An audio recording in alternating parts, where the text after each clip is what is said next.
నమస్తే ఆంధ్రప్రదేశ్, మీ సుబ్బు. ఈరోజు ఒక ముఖ్యమైన విషయం గురించి మాట్లాడడానికి మీ ముందర రావడం జరిగింది.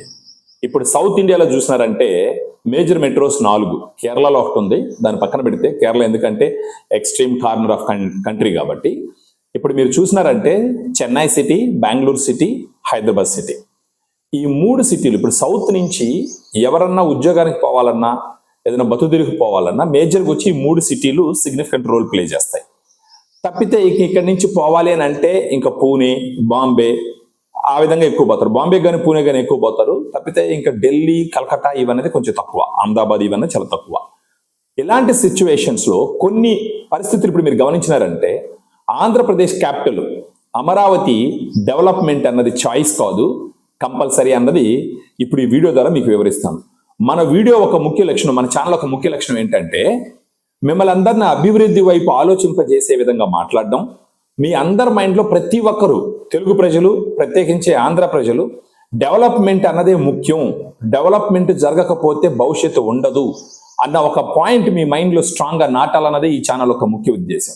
సో ఈ సిచ్యువేషన్లో డెవలప్మెంట్కు ఉపయోగపడే రాజకీయ పరిస్థితులు, రాజకీయ నాయకులు, జనాల ఆలోచన విధానము, పాలసీస్ ఇవన్నిటి గురించి కూలంకుషంగా మాట్లాడి మీలో ఒక చైతన్యం తీసుకురావడం ఈ ఛానల్ ఒక ఉద్దేశం. ఇప్పుడు మీరు చూసినారంటే చెన్నై సిటీ, తమిళ భాష మ్యాక్సిమం మాట్లాడు తమిళులు కాబట్టి. ఇప్పుడు చెన్నై సిటీలో పాపులేషన్ చూసినారంటే అరౌండ్ 66 లక్షల మంది నివసిస్తున్నారు. ఇప్పుడు చెన్నై గురించి మాట్లాడుకోవాలంటే మొదటగా జనాలకు నచ్చంది, ఎక్కువ భాగం జనాలకు నచ్చంది ఏంటంటే క్లైమేట్ కండిషన్స్. అక్కడ ఎందుకంటే సముద్రం మరీ పక్కనే ఉంటుంది కాబట్టి అక్కడ సఫకేషను, ఆ తర్వాత హ్యూమిడిటీ ఎక్కువ ఉంటుంది కాబట్టి పెద్దగా జనాలకు నచ్చదు. తర్వాత వచ్చి చెన్నైలో వచ్చిన సమస్యలు ఏంటంటే ట్రాఫిక్ జామ్స్ అన్ని సిటీలో ఉన్న సమస్య. ముఖ్యంగా వచ్చేసి వర్షాకాలం వచ్చిందంటే మొత్తం చెన్నై సిటీ వర్షాల్లో నిండిపోద్ది అనమాట. ఎక్కడ ఏం జరుగుతుంది అన్న విషయమే గుర్తించాం. ఇంకొకటి వచ్చేసి చెత్త ఎక్కువ పేరుకుపోయింది చెన్నై సిటీలో, స్లమ్ ఏరియాస్ ఎక్కువ అయిపోయినాయి. ఇవన్నీ పోను ఇప్పుడు పాపులేషన్ పెరుగుతుంది. ఆల్రెడీ ఇండియా అన్నది ప్రపంచంలో నంబర్ 1 పాపులేటెడ్ కంట్రీ అయింది. ఇప్పుడు ఎక్కువ మంది ఒకే ప్లేస్కి వెళితే ఏమవుతుంది అంటే అక్కడ హౌస్ రెంట్లు పెరిగిపోతాయి. చెన్నైలో ఆల్రెడీ హౌస్ రెంట్లు ఎక్కువ. ఇప్పుడు అడ్వాన్సెస్ ఇవ్వాలంటే 10 నెలలు బాడుగా అడ్వాన్స్గా తీసుకుంటారు. అది కాకుండా ఫుడ్ కాస్ట్ ఎక్కువ. సో ఇవన్నీ ఎక్కువ ఉన్నాయి ఆల్రెడీ. ఇప్పుడు పోను ఏమవుతుంది, ఇంకా ఎక్కువ మంది జనాలు చెన్నైకి వెళ్ళినారంటే మళ్ళా హౌస్ రెంట్లు పెరుగుతాయి, అడ్వాన్సెస్ పెరుగుతాయి, కాస్ట్ ఆఫ్ లివింగ్ పెరిగిపోతుంది. ఎందుకైతే పల్లెటూరు నుంచి సిటీకి వెళ్ళి డబ్బులు సంపాదించాలని అనుకుంటారో వెళ్తారు, డబ్బులు సంపాదిస్తారు, ఉన్నదంతా అక్కడే ఖర్చు పెడతారు, మిగిలించి ఇంటికి పంపించేది చాలా తక్కువ. సో ఇది చెన్నై సిటీతో వచ్చిన ఛాలెంజెస్ కొన్ని. గోయింగ్ ఫార్వర్డ్ ఇంకా ట్రాఫిక్ పెరుగుతుంది, ఇంకా ఎక్కువ సమస్యలు వస్తాయి. ఇది చెన్నై గురించి. బెంగళూరు గురించి మాట్లాడుకుందాం.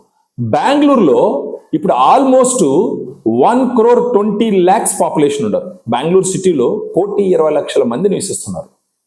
ఆల్రెడీ మీకు తెలిసిందే మేజర్ ఇష్యూ బెంగళూరులో ట్రాఫిక్. ఒక్కసారి ట్రాఫిక్లో ఇరుక్కున్నాం అంటే, రీసెంట్గా ఒకసారి ఏదో జరిగింది, ఒక్కసారి ట్రాఫిక్ లో ఇరుక్కున్నామంటే కనీసం 8 గంటలు 10 గంటలు ఇరుక్కుపోతాం అక్కడే. బండిలోంచి బయట రాలేము, లోపల పనులు చేసుకోలేము. అలాంటి సిచ్యువేషన్, ట్రాఫిక్ జామ్ చాలా ఎక్కువ. నెక్స్ట్ వచ్చేసి అఫ్ కోర్స్ అక్కడ కూడా వచ్చేసి హౌస్ రెంట్లు చూసినారంటే 10 నెలలు రెంట్ అడ్వాన్స్ గా ఇవ్వాలా, మళ్ళా రెంట్లు ఎక్కువ ఉంటాయి, ఫుడ్ కాస్ట్ ఎక్కువ ఉంటుంది. సో ఇంకా ఎక్కువ మంది బెంగళూరుకి వెళ్ళినారంటే ఇవన్నీ ఇంకా పెరుగుతాయి. అప్పుడు నువ్వు ఎంత సంపాదించినా ఉన్నదంతా అక్కడే ఖర్చు పెడతావు, మీ ఊర్లకి పంపించడం తక్కువ ఉంటుంది. తర్వాత వచ్చేసి అతి ముఖ్యమైన నగరం హైదరాబాదు. బెంగళూరు చెన్నైతో పోలిస్తే హైదరాబాద్ వచ్చేసి super city. Cost of living తక్కువ, స్టాండర్డ్స్ ఆఫ్ లివింగ్ బాగుంటుంది, సిటీ క్లీన్గా ఉంటుంది. ఇక్కడ కూడా కొంచెం ట్రాఫిక్ జామ్ పెరుగుతుంది. సో ఈ 3 సిటీలతో పోలిస్తే తెలుగులో అదృష్టవంతులమే, ఎందుకంటే హైదరాబాద్ సిటీ అన్ని రకాలుగా మంచి సిటీ ఉండడానికి. ఇప్పుడు ఇక్కడ కూడా ఏమవుతుందంటే పొయ్యే కొద్ది ఇంకొక 5 సంవత్సరాలు ఇదే విధంగా ఇంకొక సిటీ డెవలప్ కాకపోతే, ఒక క్యాపిటల్ సిటీగా ఇంకొక సిటీ డెవలప్ కాకపోతే హైదరాబాద్లో కూడా ఇప్పుడు ఏంటంటే హైదరాబాద్ బాగుందని ఢిల్లీ నుంచి చాలా మంది వచ్చి హైదరాబాద్లో నివసించడం ప్రారంభించినారు. ఈస్ట్ కలకత్తా నుంచి, ఈస్టర్న్ కంట్రీస్ నుంచి, స్టేట్స్ నుంచి, మన అస్సాము, ఒరిస్సా ఇక్కడి నుంచి హైదరాబాద్ వచ్చేవాళ్ళు ఎక్కువైనారు. ఇప్పుడు పోను ఏమవుతుందంటే ఇంకా ఎక్కువ మంది జనాలు ఇక్కడికి రావడం వల్ల జనాల పాపులేషన్ పెరిగిపోతుంది. ఇప్పుడు హైదరాబాద్లో చూసినారంటే, హైదరాబాద్ సిటీలో చూసినారంటే ఇంచుమించు 90 లక్షల చిల్లర హైదరాబాద్ సిటీలో ఉన్నారు. ఫస్ట్ వచ్చి బెంగళూరు పాపులేషన్ ఎక్కువ 1,20,00,000, తర్వాత హైదరాబాద్ పాపులేషన్ ఎక్కువ 90 లక్షల చిల్లర ఉన్నారు, తర్వాత చెన్నై సిటీ 66 లక్షలు 70 లక్షల మంది ఉన్నారు. సో ఈ 3 సిటీల్లో ఇప్పుడు ఇంకొక సిటీ గానే డెవలప్ అవ్వకపోతే ఆంధ్ర క్యాపిటల్ అమరావతి గానే డెవలప్ అవ్వకపోతే, ప్రత్యేకించి మిగతా లాంగ్వేజ్ జనాల సంగతి వదిలిండి, మన తెలుగు వాళ్ళు ఇబ్బంది పడుతుంది. ఇప్పుడు మన తెలుగు వాళ్ళు ఉద్యోగం పోవాలంటే ఒకటి Chennai city, Bengaluru city, of course Hyderabad అంటే మన సోదర రాష్ట్రం కాబట్టి ఎలాంటి సమస్యలు ఉండవు. కానీ మాక్సిమం జనాలు బెంగళూరుకి, చెన్నైకి వెళ్తారు. ఆల్రెడీ బెంగళూరు 1,20,00,000 జనాలు, చెన్నై 66-67 లక్షల జనాలు ఉన్నారు. ఇలాంటి సమయంలో మన తెలుగు ప్రజలకు ఉన్నటువంటి ఇంకొక అదృష్టం అమరావతి డెవలప్మెంట్.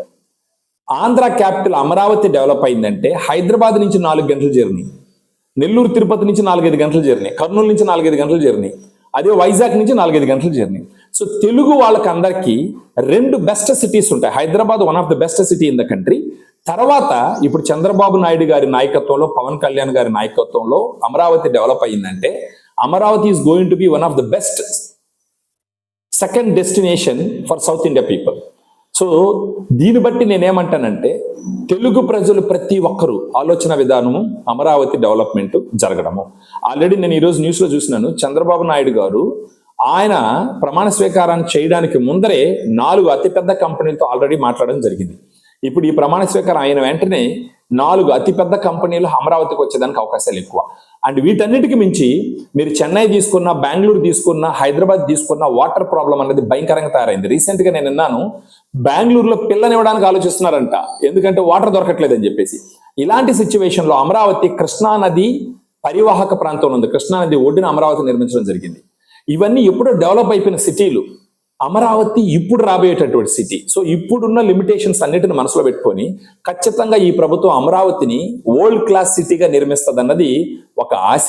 సో తెలుగు ప్రజలందరూ అమరావతి అభివృద్ధి కోసం ఖచ్చితంగా మనం కృషి చేయాలి. మన ఆలోచన విధానం ఈ ఉచితాల నుంచి, వీటన్నిటి నుంచి మూవ్ అయ్యి అమరావతి డెవలప్ అయ్యిందంటే, అంటే అమరావతి డెవలప్మెంట్ అంటే ఏంటంటే అక్కడికి ఎక్కువ కంపెనీలు రావాలి. ఎక్కువ కంపెనీలు వస్తే ఉద్యోగాలు చేయడానికి వెళ్తారు. ఉద్యోగాలు చేయడానికి ఎక్కువ వెళ్ళినారంటే డబ్బు సంపాదించడం ఎక్కువ అవుతుంది. డబ్బు సంపాదించడం, అక్కడ ఖర్చు పెట్టడం, ఈ మనీ రొటేషన్ జరిగిందంటే ఆటోమేటిక్గా ట్యాక్సెస్ ఫామ్లో గవర్నమెంట్కి వస్తుంది, మోర్ అభివృద్ధి జరుగుతుంది, ఫెసిలిటీస్ ఎక్కువ కన్స్ట్రక్ట్ చేస్తారు. సో స్టాండర్డ్ ఆఫ్ లివింగ్ పెరుగుతుంది. సో నా ఉద్దేశం ఏంటంటే ప్రతి తెలుగు వ్యక్తి అమరావతి డెవలప్ కావాలని మనస్ఫూర్తిగా కోరుకోవాలి. లేదంటే ఇంకొక 5 సంవత్సరాల్లో ఈవెన్ హైదరాబాద్ కూడా హైలీ డెన్స్ పాపులేటెడ్ సిటీ అయిపోతుంది. ఇక్కడ కూడా అప్పుడు ఏమవుతుందంటే హౌస్ రెంట్లు పెరిగిపోతాయి, కాస్ట్ ఆఫ్ లివింగ్ పెరిగిపోతుంది, జనాలు ఎక్కువైపోతారు, ట్రాఫిక్ జామ్స్ ఎక్కువైపోతాయి, అంతా ఇబ్బంది పడాల్సిన అవసరం వస్తుంది. సో ఇలాంటి సిచ్యువేషన్లో అమరావతి డెవలప్మెంట్ అన్నది అది ఒక ఆప్షన్ కాదు, అది ఒక అవసరం. అమరావతి డెవలప్ అయిందంటే మన తెలుగు ప్రజలందరూ అక్కడికి వెళ్ళి పని చేసుకోవచ్చు. ఇప్పుడు అమరావతి డెవలప్ అవుతుంది కాబట్టి ఈవెన్ ఒక కుర్రాడు డిగ్రీ పూర్తి చేసిన తర్వాత వెళ్ళి 3 లక్షల రూపాయలు ఉద్యోగానికి జాయిన్ అయినా కూడా ఎక్కువ డబ్బులు మిగిల్చుకొని తీసుకొచ్చి వాళ్ళ ఊర్లో ఖర్చు పెట్టుకునే దానికి అవకాశాలు ఎక్కువ ఉంటుంది. సో ఫ్రెండ్స్, నా ఉద్దేశం ఏంటంటే ప్రతి ఒక్క తెలుగు వ్యక్తి అమరావతి డెవలప్మెంట్ గురించి ఆలోచించాలి, ఈ గవర్నమెంట్కి సపోర్ట్ చేయాలి. ఎంత తొందరగా వీలైతే అంత తొందరగా అమరావతి డెవలప్ అయ్యిందంటే ఈ ట్రాఫిక్ జామ్స్, వాటర్ సమస్య, తర్వాత ట్రాఫిక్ సమస్య, తర్వాత వచ్చేసి వర్షాలు వస్తే ఈ డ్రైనేజ్ సిస్టము, ఇవన్నీ సమస్యల నుంచి బయటపడతారు. ఇప్పుడు వర్షాలు వచ్చినాయంటే చెన్నైలో కానీ, బెంగళూరులో కానీ, హైదరాబాద్లో కానీ వర్షం వచ్చిందంటే ఒక పానిక్ సిచ్యువేషన్. సో ఇలాంటివన్నీ ఇంకొక 5 సంవత్సరాలు ఇంకా ఎక్కువ అవుతాయి. సో ద బెస్ట్ ఆపర్చునిటీ మనకున్నది ఏంటంటే అమరావతి డెవలప్మెంట్. అమరావతి డెవలప్ అయిందంటే ఖచ్చితంగా మనకెంతండి, హైదరాబాద్ నుంచి 4 గంటలు కొడితే, అదేవిధంగా తిరుపతి నుంచి 4-5 గంటలు, వైజాగ్ నుంచి 4-5 గంటలు, కర్నూలు నుంచి 4-5 గంటలు. మన తెలుగు వాళ్ళకు ఉన్న అదృష్టం ఏంటంటే 2 క్యాపిటల్ సిటీలు డెవలప్ అయినాయంటే హ్యాపీగా మనం మిగతా వాళ్ళతో పోలిస్తే హ్యాపీగా బతకచ్చు. సో ప్రతి ఒక్కరు అమరావతి అభివృద్ధి గురించి ఆలోచించండి, గవర్నమెంట్కి సలహాలు ఇవ్వండి. మనం ఎవరెవరైతే ఎంటర్‌ప్రెన్యూర్‌షిప్ మైండ్ సెట్ ఉందో అందరూ అమరావతిలో వెళ్ళి కంపెనీలు స్టార్ట్ చేయండి, వ్యాపారం మొదలు పెట్టండి, ఉద్యోగాలు ఇవ్వండి. జై హింద్, జై అమరావతి, జై ఆంధ్రప్రదేశ్. నమస్కారం.